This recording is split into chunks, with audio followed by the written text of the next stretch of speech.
오늘 그 주보에 껴 있는 저 깊은 샘 중재 편지에 보면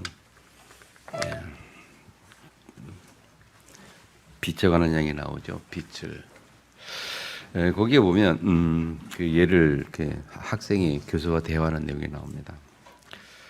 하나님이 과연 청지를 창조하셨느냐 물으니까 학생이 과연 그렇다 대답을 했죠. 그래서 그렇다면 이 세상에 악이 존재하니까 악도 하나님 창조하였다. 그렇게 말하면서 그런데 성과 업적이 그 사람이 누군지를 결정한다면 악을 하는 하나님이 악을 창조한 것을 본다면 하나님은 악도 창조하셨다. 이제 그렇게 얘기하니까 이 학생이 할 말이 없었다. 그러면서 이제 하나님 지혜 주셔가지고 반문을 하게 되죠. 교수님 추위가 있다고 믿습니까? 그랬더니 추위가 있다. 어찌 추위가 없겠냐? 있다라고 얘기하니까 그 학생이 그렇게 얘기해요. 추위는 없다. 없는데 추위가 있는 것이 아니고 추위가 없습니다. 근데 열의 부재만 있을 뿐이다. 추위는 열이 없는 게 추위다. 이렇게 말하죠. 그런데 어둠 얘기를 뭐래? 어둠이 있으니까 어둠이 있다. 존재한다. 캄캄한 게 있잖아요. 그랬더니 어둠이 없다라고 대답하면 학생이 뭐냐면 그것은 빛의 부재다. 빛이 없는 것이 어둠이다.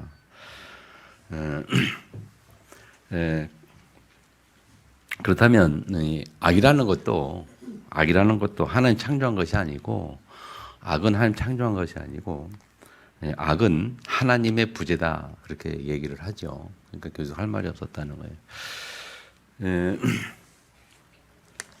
사람들이 이렇게 보면 대화할 때 보면 굉장히 논리적으로 하나님을 부인하려고 하는데 성계 고린도전서 15장 3절 4절인가요? 보면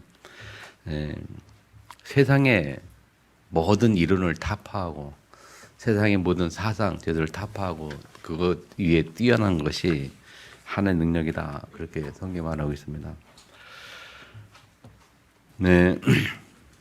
그러면서 제목이 뭐냐면 그 내용이 인간은 왜 어둠 속에서 불행을 당해야 하는가 할 때 참빛을 잃어버렸기 때문이다. 빛이 대신 빛으로 오신 그리스도, 참빛이 대신 그 생명 대신 그리스도, 그 참빛을 잃어버렸기 때문에 다시 말하면 하나님의 부재라고 말하겠죠. 하나님의 부재로 말미암아 오는 것이 어둠이고 하나님의 부재로 말미암아 오는 것이 우리가 인간을 하는 불행을 당하고 어려움을 당하는 거 아니겠냐. 그렇다면 그런 생각을 해봤어요. 하나님의 부재가 뭘까? 자, 저와 여러분 속에 하나님의 부재라는 단어가 뭘까? 한번 생각을 좀 해봅시다. 하나님의 부재. 또 반대로 말하면 뭐가 될까? 하나님의 부재의 반대는 하나님이 완전히 차 있다 그러겠죠. 부족하지 않다. 차 있다. 그리고 우리 또 다른 말하면 성령 충만이다. 충만이라는 것은 가득 찼다는 거잖아요. 성령으로 해서 충만해라. 말씀으로 충만해라. 기도 충만. 말씀으로 가득 차고 성령으로 가득 차고. 그래서 하나님의 부재는 성령 충만하지 못하니까, 말씀이 부족하니까, 기도가 부족하니까 그럴 것만이 되겠죠. 그러니까 우리가 말씀이 부족하고 성령 충만하지 못하고 기도가 좀 부족하니까 하나님의 부재가 느껴지면서 우리에게 나타나는 현상들이 그거지요. 염려도 나타나고 걱정도 나타나고 연약하고 힘도 없게 되고 뭔가 문제를 닥치고 갈등이 올 때에 넘어설 수 없는 그런 것을 보게 되죠. 그러면서 지난 수요일날도 말씀까지 나눴는데요. 그런 생각을 해보면 여러분 요셉이 노예로 팔려갔단 말이죠. 아버지 앞에 사랑받고 있다가 노예로 팔려가서 보디발 집에 노예의 신분으로 살고 있는 겁니다. 근데 노예의 신분으로 살고 있는 요셉을 보면서 보디발이 뭐라 그러냐면 하나님이 형통케 하시는 것 보았다. 하나님 역사를 보았다. 그렇게 성경 기록하고 있습니다. 그렇게 할 때에 보디발이 본 요셉에게서 본 하나님의 역사, 요셉에게서 본 하나님의 함께하심, 하나님의 형통하심 무엇일까? 그걸 생각해 보게 돼요. 자, 그러면서 그 성경 그 뒤에 보면 요셉이 보디발의 그 집을 살림을 주관하게 한 때부터 하나님이 요셉을 위하여 복을 주셨다 그렇게 또 기록을 하고 있어요. 자, 보디발이 본 하나님의 역사, 요셉을 통해서 보디발이 본 하나님의 역사는 무엇이었을까? 여러분 그런 생각 안 해봤습니까? 무엇이었을까요, 여러분? 보디발이 요셉이 신분이 노예였단 말이죠. 노예 신분으로 아무것도 가진 것이 없이 시키는 일만 해야 되고 하는 그 노예 신분이었던 그 요셉을 보며 보디발이 무엇을 보고 하나님 역사, 하나님 함께 하심이라고 말했을까? 근데 성경은 여호와께서 요셉과 함께 하심으로 그렇게 말했거든요. 하나님이 요셉과 함께 하심으로 그랬는데 하나님이 함께 하시는 그 모습을 보디발이 그 어떤 모습을 보았길래 그렇게 얘기했을까? 한번 생각해 보면요. 많은 것들 생각했습니다만은 그렇잖아요. 요셉이 보디발이 요셉이 노예의 신분인데 돈을 많이 축적해서 돈이 많았겠어요. 남보다 힘이 세가지고 일을 막 열심히 잘하겠어요. 우리가 보통 말하는 육신적인 어떤 그런 기준들 그런 것은 아니었을 거라고 봐요. 아무것도 없고 부족한 그 요셉에서 무엇을 보디발에 보게 되냐? 하나님이 함께 하심 봤던데 하나님이 함께 하심으로 그랬는데 하나님께 함께 하심으로 또 나타나는 하나님의 증거는 무엇이었을까? 성경은 여러 군데 여러분 말하고 있어요. 하나님이 우리에게 주시는 것은요 재앙이 아니라 참 평안이고 소망이라 이렇게 말씀했고요. 예수님께서는 다시 성령으로 다시 오실 것을 말씀하셨고 성령이 너에게 임하시면 너희가 권능 받는다 그랬고 그 전에 성령께서 우리가 오시면 우리에게 평안 주시겠고 가르치고 생각하게 깨닫게 하시겠고 그리고 세상이 줄 수 없는 한신 참된 평안이라고 얘기하셨고요. 예수님은 그러면서 그랬잖아요. 세상이 줄 수 없는, 세상에 얻을 수 없는 참 평안을 너에게 주시겠다 약속하셨단 말이죠. 그러면 그 말이 무슨 말입니까? 세상에 줄 수 없는 그 말이죠. 세상에 줄 수 있는 평안도 있어요. 세상에 줄 수 있는 기쁨, 세상에 줄 수 있는 평안 있죠. 많습니다, 여러분. 건강한 사람이 건강을 회복할 때에 어떤 의사를 통해서 건강 회복할 때에 그 세상에 줄 수 있는 기쁨이죠. 또 없는 것이 생겼을 때, 경제 부족할 때 갑자기 누구를 통해서 누가 이렇게 돈을 줬을 때, 어떤 사람이 딱 보니까 이렇게 사람 착해 보이는데 돈이 없어서 돈이 많은 사람이 착해 보여가지고 내가 돈 주겠다 해가지고 줬을 때, 그런 경우에 세상에 줄 수 있는 기쁨이고 평안이겠죠. 근데 그거 말고 세상에 줄 수 없는 것을 주겠다 얘기했어요. 세상에 줄 수 없는. 그 말은 무엇일까요? 내가 돈이 있든 없든 건강하든 건강하지 않든 늘 평안한, 흔들리지 않는 그런 것을 말하겠죠. 그래서 고린도전서 1장 18절에는 그렇게 말씀하잖아요. 십자가의 도가 미련한 자들에게는 부끄러운 것이지만 그는 우리에게는 하나님의 능력이 됩니다. 아멘. 십자가의 능력, 예수가 그리스도라는 이 복음의 능력, 이것은 세상에서 얻을 수 없는 어마어마한 능력을 얻는 거예요. 고린도 아까 후서가 얘기했는데 어제 받은 성경도 또 잊어버려서 기억이 안 나는데요. 모든 세상의 이론과 제도와 세상의 악의 것을 뛰어넘는 타파하는 하나님의 능력, 그것이 우리가 가진 무기다 그랬어요. 우리가 세상 싸울 때 세상에서 세상과 싸우러 나아갈 때 하는 무기가 뭐냐? 그 무기가 하나님의 능력입니다. 그 하나님의 능력이 뭐냐? 세상의 모든 것을 뛰어넘는, 세상의 모든 이론을 뛰어넘는, 세상의 모든 죄들을 뛰어넘는 그 하나님의 능력이라고 말하고 있어요. 그 바울이 고린도 교회에 한 말이잖아요. 여러분, 우리 성도가 이것을 회복한다는 것은 어마어마한 하나님의 축복입니다. 그래서 빛이 뭐냐, 빛. 예? 하나님의 부재가 어둠이라면 우리가 빛을 제대로 바라기만 하고 빛을 제대로 갖고 있고 바라기만 하면 모든 어둠은 물러가는 거 아닙니까? 어둠이 있을 때에 스위치를 눌러서 불이 켜서 빛이 들어오면 어둠은 자연스레 물러가는 거 아닙니까?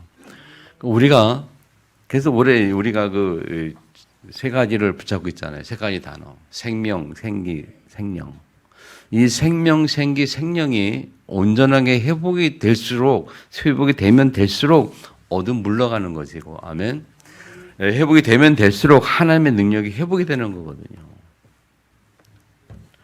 이 오늘 본문의 내용이 그것을 회복하지 못했던 에브라임과 므낫세 지파 이야기 나온 겁니다. 사람이 이 하나님의 능력을 회복하지 못하면, 다시 말하고 꼭 그러면 하나님의 부재 속에 있다면 사람은 어쩔 수가 없어요. 왜? 공중 권세 잡고 있는 사단이기 때문에 사단의 끊임없는 공격을 받는단 말이죠. 그래서 하나님의 성령으로 충만해야만 우리가 세상을 이길 수가 있다. 이해하지 못하면 우리는 어쩔 수 없이 나 중심으로 갈 수밖에 없고, 세상 중심으로 갈 수밖에 없고, 문화 중심으로 갈 수밖에 없고, 창세기 11장 성공 중심으로 갈 수밖에 없고, 그래서 우리는 세상 문화 속에 잡혀서 우상 숭배할 수밖에 없고, 세상의 지식과 세상의 사상에 물들어져서 그를 따라갈 수밖에 없는, 그게 우리의 모습이지 않습니까? 세상의 지식과 세상의 이론과 세상의 사상 가지고는 되는 것이 아니잖아요. 근데 우리는 나도 모르게 영향을 받고 있단 말이죠. 나도 모르게 그런 것을 내가 받아들이고 나도 모르게 받아들이면서 받아들인 것도 못 느끼면서도 그렇게 행동하고 살아가고 있단 말이에요. 무슨 말인가 하면 우리가 판단하고 어떤 선택하고 이런 거 여러 가지 할 때 보면요.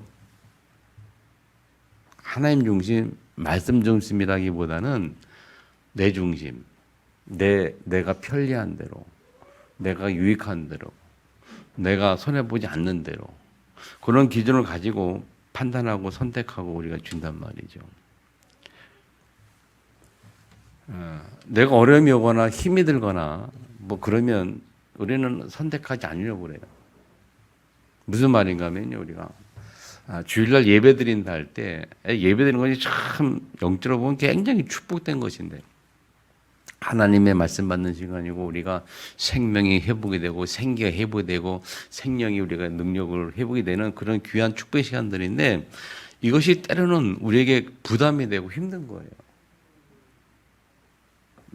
매일 말씀 본다는 거, 매일 말씀 묵상한다는 거, 때로는 부담도 힘든 거예요. 그거보다 더 쉬운 것은 잠자는 게 더 쉽고, 편한 내 마음대로 잠자고 일어나고 뭐 세상 생각하고 사람들 좋아하는 거 대화하고 뭐 세상 보고 따라가는 그런 것들이 좋으니까, 그런데 익숙해져 있으니까 이렇게 힘든 거예요.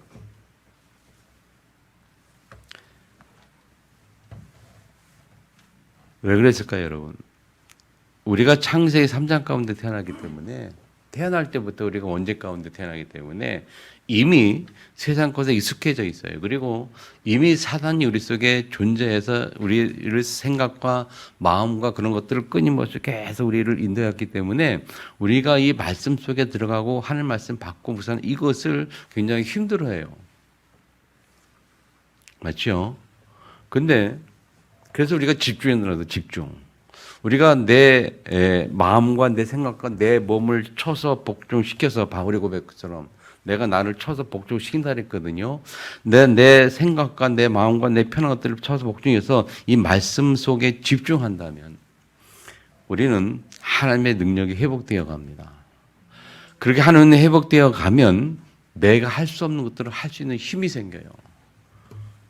저는 여러분에게 있으면 제가 어떤 사람을 되게 미워했단 말이죠. 그렇게 미워했는데 원수가 생겼는데 그게 그래서 그 사람은 한테 원수 갚는 것이 내 어떤 목표 될 만큼 그랬는데 하나님이 내게 은혜 주시고 성령 충만 주시고 역사하시니까요. 그 사람이 미워 보이질 않아요. 불쌍해 보이는 거예요. 복음이 없어서 하나님 부르는 게 불쌍해 보여서 복음을 전하는 마음이 생기더라니까요. 마찬가지입니다. 여러분 가정 보호만 놓고 기도하고 우리가 주변에 뭐 기도하잖아요. 기도하는데 여러 가지 환경 속에서 우리가 핍박을 받고 어려움을 당하고 막 그래요. 그럴 때에 그것을 뛰어넘는 힘이 필요하단 말이에요. 남편과 아내와 또는 자녀의 모든 것들을 모든 그런 핍박과 어려움 그런 것들을 당할 때 거기에 굴복하고 무너지는 것이 아니라 뛰어넘는 능력이 필요해요. 그때에 비로소 하나님 역사하시고 하나님 능력 역사하시고 하나님 역사 나타나고 그때에 산에 결박되고 하나님 나라가 이루어지고 가정의 보호화되는 역사가 일어나는데 그게 힘들어한단 말이에요. 왜 그럴까요, 여러분? 사람 원래 그렇게 살았기 때문에. 그래서 우리에게 필요한 것이 뭐냐? 그걸 뛰어넘는 능력이 필요하다. 그 어떻게 되느냐? 그게 하나님께 주신 은혜란 말이에요. 그 은혜 속에 들어가고 은혜를 붙들고 은혜를 갈구해야 되는데 그걸 안 한다는 거예요. 왜 안 하냐? 안타까운 일이죠. 그게 전부 내 기준, 내 생각대로 내가 편하려고 하니까.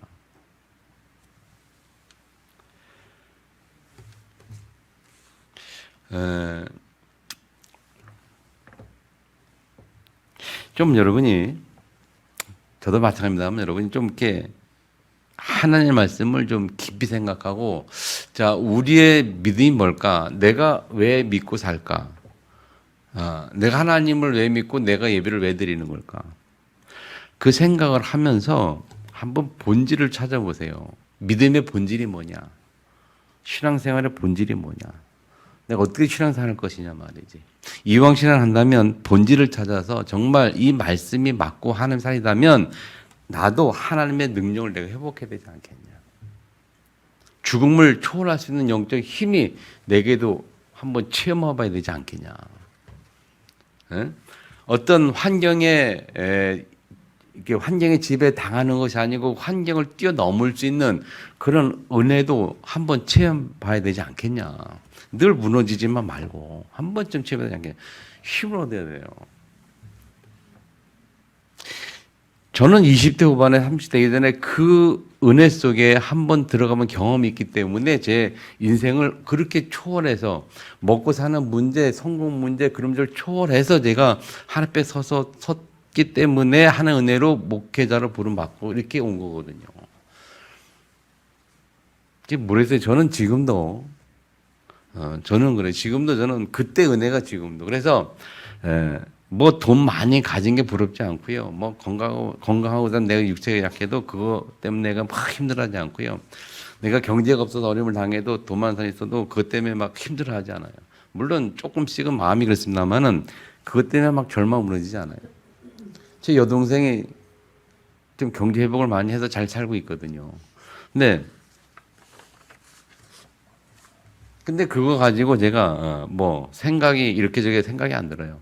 보통 가정에 보면요, 그 형제들 보면 그 가정에 한 형제가 잘 살고 다섯 못 살면요 거의 이렇게 불화가 많더라고요.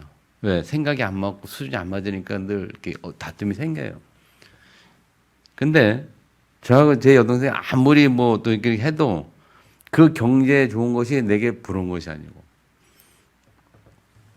뭐 어떨 때는 뭐 매제가 좋은 옷을 딱 사입고 이제 뭐 살이 빠져서 안 맞으니까 내가 좀 살이 더 쪘으니까 뭐 옷을 주기도 하고 갖다 입기도 하는데 어떤 때는 거절합니다. 굳이 필요 없다 말이지. 뭐 또 줘도 좋고 안 줘도 좋고 뭐 살도 좋고 그거 다 초월하니까. 자, 무슨 얘기하고 싶냐 여러분. 우리가 하나님의 은혜 속에 딱 들으면 세상의 어떤 조건 여건 가운데 휘둘리지 않는 그 능력 회복이 돼요. 아멘. 그렇게 초월해 사는 게 낫지만 이제 매여가지고 말이죠. 비교하고 뭐 내가 나쁘면 어떠고 저도 어떠고 내가 저 사람보다 나으면 교만하고 못하면 비굴해지고 뭐 어쩌고 거의 다 그런 모습 가지고 살아간단 말이에요. 불신자들은 뭐 100% 그렇고요. 신자들도 많은 모습들이 그러잖아요. 그래서 자그마한 문제가 오면 염려하고 걱정하고 무너지고 마음이 무너지고. 그래서 성경이 말씀하기를 마음 지키는 게 제일 중요하지 않냐. 내 마음을 지켜야 되지 않겠냐. 그래서 사단은 공격하는 그 공격 가장 중요한 포인트가 어디냐? 마음, 생각이다. 그래서 가룟 유다에게 예수를 팔려는 생각을 넣었다. 생각 속에 집어넣었어요. 팔려는 생각을. 생각을 바꿨단 말이에요. 사단이 지금도 우리가 계속 생각을 바꾸고요. 사단이 지금도 계속 우리의 마음을 흐트러지게 하고 마음을 공격하거든요. 그래서 하나님 우리에게 마음을 지키라 그랬어요. 생각을 지키라 했어요. 그래서 우리가 기도할 때에 무엇이든지 모든 일에 기도와 간구로 간절히 기도할 때 하나님이 응답이 뭐냐? 뭡니까 여러분? 모든 지각에 있던 하나님의 평강이 너희 마음과 생각을 지키시리라. 우리가 경제가 없어서 힘들 때 말이죠. 하나님에게 경제 주세요. 경제도 돈이 없어 힘든다 막 기도할 때에 돈을 하나님 응답으로 주는 것도 좋지만 더 중요한 응답이 내가 돈이 없어도 힘들지 않고 마음이 힘들지 않고 담담하게 살 수 있는 그 능력을 얻는 게 더 중요한 거 아닙니까? 하나님 그 은혜를 주시는 거예요. 건강 병 걸려 죽을 병 걸렸는데 그 병고차를 막 기도했는데 그 병고차 좀 더 주시면 더 하나님이 주시는 더 큰 응답은요. 병과 상관없이 내가 평안을 얻을 수 있는 그게 더 중요한 거예요. 그래서 그 미국의 그 갑자기 또 이름 생각이 안 나니까 이렇게 나이가 들면 갑자기 생각이 안 나더라고요. 그 저 사모님 한 분 있잖아요. 그 암 걸린 사모님. 죽으면 주리라 안희숙 사모. 그분이 마지막에 늙어서 병 걸렸잖아요. 안 걸렸는데 잘한 얘기 아닙니까? 암이 걸렸는데 의사가 치료 안 받겠단 말이에요. 내 얼마 더 산다고 치료 받겠냐. 사는 날 동안 그냥 하나님의 일에 충성하고 그래서 뭐 전도하고 열심히 하고 기쁘게 감사하고 암에 죽을 병 걸렸는데 상관없이 자기 마음이 흔들리지 상관없이 하나님의 일 속에 하나님 평강 속에 하나님 일을 하는 그러니까 하나님이 고쳐주시기도 하고 또 뭐 상관없잖아요. 죽어도 상관없는 것이고 그런 마음을 믿음을 은혜를 주시는 하나님이 성경에 보니까 사단에서 아벤도 그렇게 얘기하잖아요. 저 푸른 데 들어가도 하나님 우리를 건질 것이고 건지지 아니할지라도 우리는 저 우상에 절하지 않겠다. 우리 그런 하나님 앞에 그런 믿음 회복되는 그런 축복기를 바랍니다, 여러분. 그래서 이 올해 한 해 세 가지 단어는 제가 묵상할수록 볼수록 너무 귀한 거 있죠. 생명, 생기, 생명. 그래서 237 살리는 응답 25. 우리가 세계복음화하는 전도 선교의 응답을 회복해야 되지 않겠습니까? 그 응답을 회복하기 위해서 우리가 가장 중요한 게 뭐냐? 세 가지 회복이 되는 거예요. 생명 회복이 되고 정체성. 우리가 누구냐? 하나님 자녀 아니냐? 하나님 함께지 뭐냐 말이지. 정체성. 생기. 생기 있는 삶을 살아야죠. 언제 우리가 말씀이 들어올 때 우리 속에 말씀 회복이 될 때 우리가 생기가 있지 않습니까? 말씀 회복이 될 때 우리가 힘이 나고 성령 충만하고 그런 상태로 현장에 있을 때 그 현장이 에덴의 현장이다. 그래서 하나님이 그곳에 생기를 불어넣으시니 생명이 되니라 생명 있는 자를 에덴에 두셨다 그랬잖아요. 그 말은 뭡니까? 하나님의 자녀가 현장에 갈 때는 그 현장이 에덴이에요. 여러분이 초현장이 에덴이라니까요. 여러분이 초현장이 에덴이란 말은 뭡니까? 여러분에게 하나님이 생명을 주셨다. 살아있는 영으로, 살아있는 영적 존재로 그 지역에 그 현장에 보냈다는 거예요. 이 언약 붙잡고 계속 말씀 묵상하는 거예요. 매주 말씀 묵상 계속. 복음 메시지 묵상 매일 사문을 하면서 말씀 묵상 계속하면서 그 말씀이 내게 생기가 되고 생기가 회복이 될 때에 살아있는 영이 되어서 현장을 정복하고 다스리는 아멘. 생명 가진 아담과 하와가 에덴 동산에 가 있으니 그 에덴을 정복하고 다스리고 모든 관리했잖아요.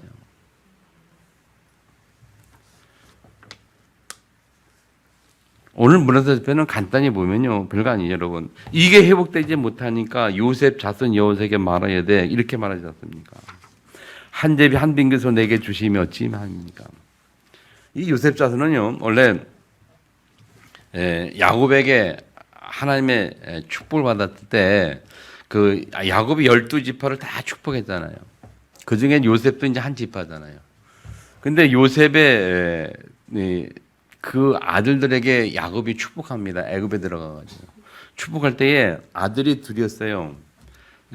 에브라임과 므낫세. 원래 므낫세가 장남인데 야곱이 축복할 때 장남이 아닌 차남 에브라임에게 먼저 손하고 기도하려고 그래요. 오른손을 에브라임, 왼손을 이렇게. 원래 이제 오른손을 장남에게 하고 왼손을 차남해야 되는데 바꿔서 한다면.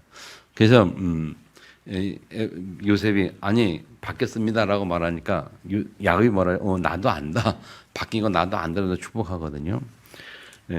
그래서 이 두 사람에게 축복하면서 이 요셉 지파만 두 지파의 축복을 받아요.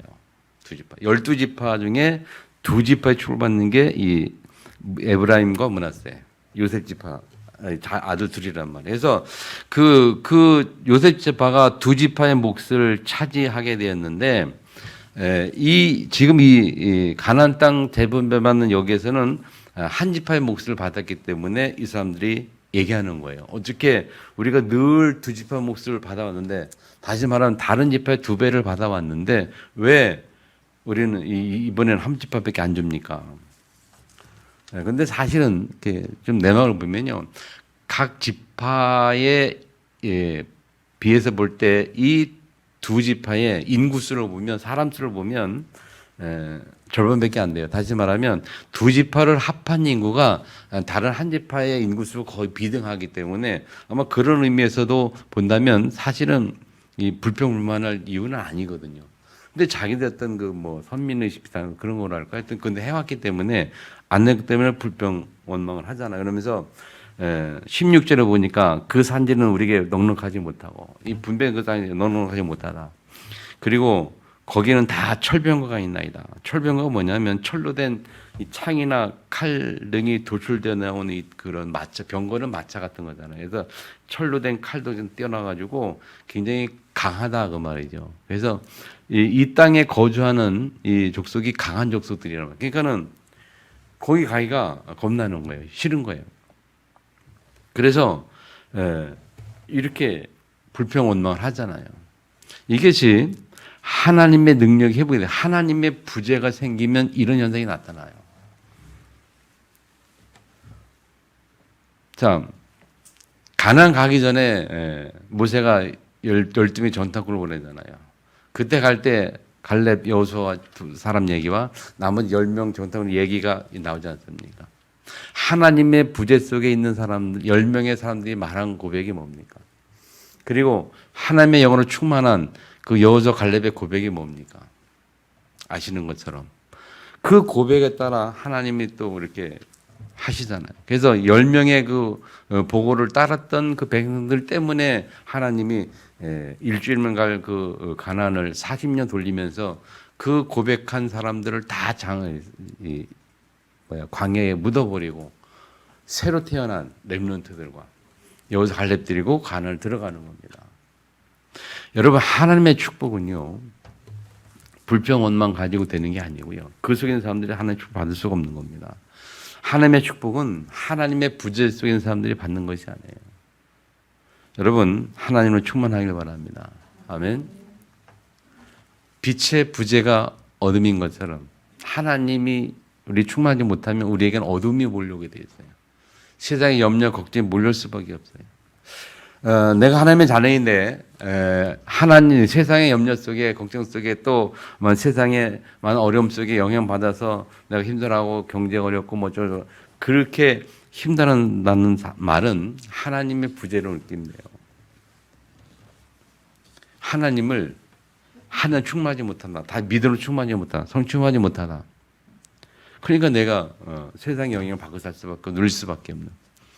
하나님의 부재가 없었던 요셉은 노예의 신분에도 불구하고 이 영적인 축복을, 자, 감옥에서 죄수의 신분에도 불구하고 하나님의 능력으로 영적인 축복을, 그러니까 이 간수가 볼 때도 야, 뭐가 있구나. 하나님을 모르는 사람들이 볼 때에, 하나님을 아는 우리를 볼 때에 아, 하나님이 있구나라고 느끼는 것이 임마누엘이에요. 자, 근데 우리가 사람인지라 흔들릴 때가 있긴 이제 사실은. 사실 어려우면 어려운 건 사실이잖아요. 근데 그 어려움이 올 때에 누가 핍박 어려움이 올 때에 사실을 느끼는 건 맞아요. 맞는데 그때 그걸 그대로 느끼는 사람을 보고 불신자라는 거예요.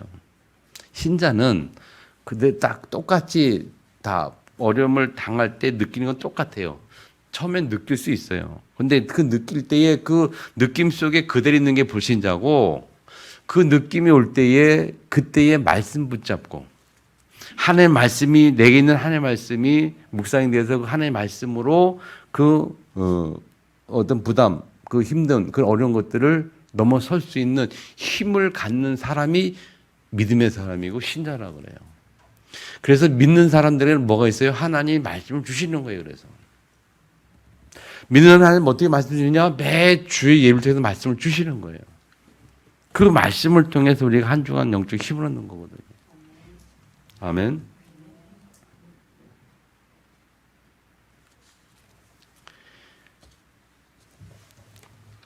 글쎄 늘 뭐 아직도 제 머릿속에 캐션 마크로 남아 있는 건데 이 말을 해야 될지 말지 고민합니다만은 여러분 우리가 예배 끝나잖아요. 뭐 이제 점심 같이 먹으면서 얘기하잖아요. 대화하잖아요. 한 시간 예배 드려서 말씀 잘했단 말이에요. 다 은혜 받다고 말씀. 근데 예배 끝나고 대화할 때 보면 전부터 느끼는 거예요. 대화할 때 보면 대부분이 그래요. 금방 예배 드릴 때에 은혜 받은 말씀을 같이 이야기하고 나누는 것이 아니라 그거는 다 거두절미하고 딱 대화 내용 보면 세상 이야기 다 한단 말이에요. 한 주간에 있었던 세상 이야기, 시장 이야기, 마트 갔던 이야기, 뭘 했던 이야기, 뭐 어떤 뭐가 좋고 뭐 세상 정보를 나누는 거예요. 특별히 외국 가면 더 심한 게 외국 같은 경우는 한인교회들이 딱 주일 한번 모이잖아. 그러면 그 주일 한번 모이는 그 모임이 그 외국에서 삶에서 모든 정보를 다 얻는 시간들. 그 정보를 얻기 위해서 교회를 가는 거, 예배드리러 가는 게 아니고.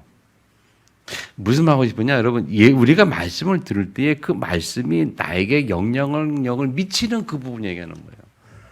우리가 은혜를 받았지만 그것에 별 생각이 없으니까 예배 끝나서 다른 얘기 하는 거거든요. 그 말씀 정말 은혜 받고 내가 자꾸 뭐 그게 한다면 예배 끝나고 그 얘기를 해야 되는 게 맞거든요. 내가 오늘 말씀을 내가 지난주에 이렇게 문제 있었는데 오늘 말씀에서 이렇게 해답을 얻었네. 이렇게 하나님께 나에게 말씀하시네. 너무 좋아. 그 얘기 해야 되는 거예요, 사실은. 근데 지난 주간에 어떤 문제나 그런 갈등 가지고 하나님 앞에 기도 고민하면서 이번에 주일 하나님 내게 잡아줄 거라고 하고 와서 응답을 받아야 되는데 그렇게 안 되니까 지난 주간 문제는 지금 문제를 끝나버리고 그냥 와서 예배드리고 말씀과 생각하니까 내게 받는 게 없으니까 또 예배 끝나서 또 세상 얘기 또 하는 거예요, 세상 얘기를. 문제인지 아세요? 여러분 생각해 보시고 도전하시기 바랍니다. 내가 당한 문제가 있어 한 주간 때 그거 가지고 하나님 앞에 주일날 하나님 앞에 쓰는 거예요. 그냥 오는 게 아니고 하나님 말씀 문제밖에 그냥 그런 게 아니고 하나님 내가 지난 이렇게 했습니다. 오늘 이 문제 내가 어떻게 답을 주시렵니까? 하나님 앞에 그런 마음을 쓰는 거라니까요. 하박국에 보면 하박국 선지자가 그랬던 것처럼 내게 무엇이라 말씀하시는지 내가 기다리고 보리란 말이지. 내 문제에 대해서 하나님 어떻게 말씀하시는지 내가 좀 받을 때 답을 얻으리라. 그게 예배예요.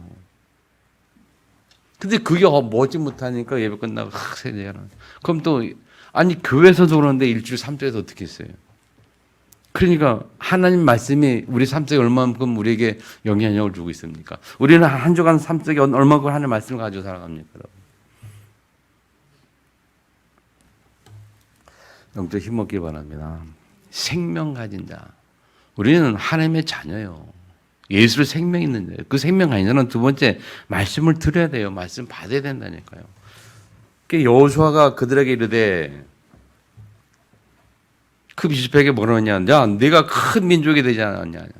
너는 두 번째 민족이요 큰 권능이 있지 않았냐? 이 17절에. 그러니까 세 번째 살림이 올라서 스스로 개척하라 그렇게 말해요. 너희들이 그렇게 큰 민족이 큰 권능이 있는데 너희들이 개척할 자격되고 힘들고 축복을 받았는데 왜 그 모양이 있냐 말이에요. 그래서 하나님께 여호수아에게 말씀하는 거예요. 개척해라 말이지. 그래서 이 말씀을 받고 현장에 가야 돼요. 말씀을 받고 현장에 갈 때에 세 번째 그 산지도 네 거지 되리라 그랬어요. 내가 비록 살림이라도 산이 나무가 많은 산이 할지라도 개척하면 끝까지 가면 그것이 내 것이 될 것이라. 하나님이 우리와 함께 하시고 하나님 우리에게 끝까지 가면 하나님 우리에게 주시겠다는 거예요. 어려움이 와도 문제가 와도 환난이 와도 포기하지 않고 끝까지 가면 하나님이 주시겠다는 거예요.